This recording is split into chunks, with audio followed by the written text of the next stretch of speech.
ஆம்பூர் அருகே மெகாவாட் கொண்ட மின் கம்பத்தில் மின்மாற்றியை உடைத்து சுமார் 3 லட்சம் மதிப்பிலான காப்பர் காயில் மற்றும் மின்சாதன பொருட்கள் கொள்ளை. திருப்பத்தூர் மாவட்டம் ஆம்பூர் அடுத்த சின்னகும்மேஸ்வரம் பகுதியில் பெங்களூரு சென்னை தேசிய நெடுஞ்சாலையோரம் கடந்த 2015ஆம் ஆண்டு அதிமுக ஆட்சியின் போது காவிரி கூட்டு குடிநீர் சப்ளைக்காக 250 மெகாவாட் கொண்ட மின்கம்பம் மேலும் மோட்டார் மின்சாதன பொருட்கள் அமைப்பதற்காக ஒரு பெரிய அறையும் அமைக்கப்பட்டது. மேலும் சோமலாபுரம் பகுதியைச் சேர்ந்த கிருஷ்ணமூர்த்தி என்பவர் காவலாளியாக இருக்கிறார். இந்நிலையில் வழக்கம் போல இரவு 9 மணிக்கு அறையை பூட்டிவிட்டு வீட்டுக்கு சென்ற நிலையில் மறுநாள் காலை வந்து பார்த்தபோது மின்கம்பத்தில் இருந்த மின்மாற்றி கீழே தள்ளி உடைக்கப்பட்டு அதிலிருந்த காப்பர் காயில் மற்றும் அறையில் இருந்த மின்சாதன பொருட்கள் கொள்ளை போயிருப்பது தெரியவந்தது. இதுகுறித்து அதிகாரிகளுக்கு தகவல் தெரிவிக்கப்பட்டு விசாரணை நடைபெற்றது. பின்னர் மின்மாற்றியை உடைத்து அதிலிருந்த ஆயில், காப்பர் கம்பிகள் உள்ளிட்டவற்றை திருடி சென்றதாகவும் அதன் மதிப்பு 3 லட்சம் இருக்கும் என்றும் தெரியவந்துள்ளது. இது சம்பந்தமாக அதிகாரிகள் போலீசாரிடம் புகார் அளித்த நிலையில் விசாரணை நடைபெற்று வருகிறது. உங்கள் பகுதியில் உடனுக்குடன் முக்கிய செய்திகள் உங்கள் விரல் நுனியில் காண எங்கள் தவசி நியூஸ் 24 சேனலை காண தவறாதீர்கள். உங்கள் ஆம்பூர் செய்தியாளர் திருமலையுடன் உங்கள் தவசி ரமேஷ்.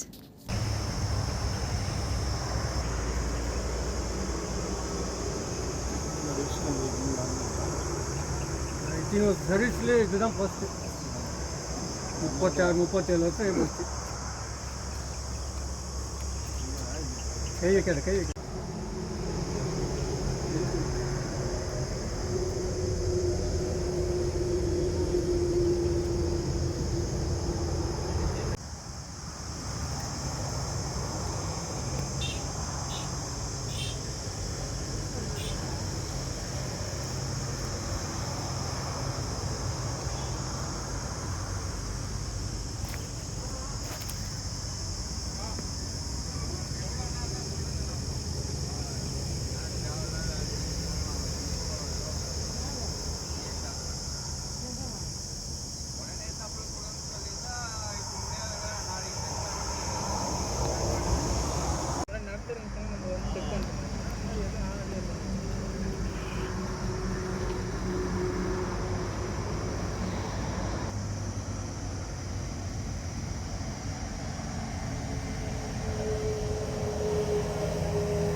எல்லாம் உழவு பார்த்துக்கலாம்.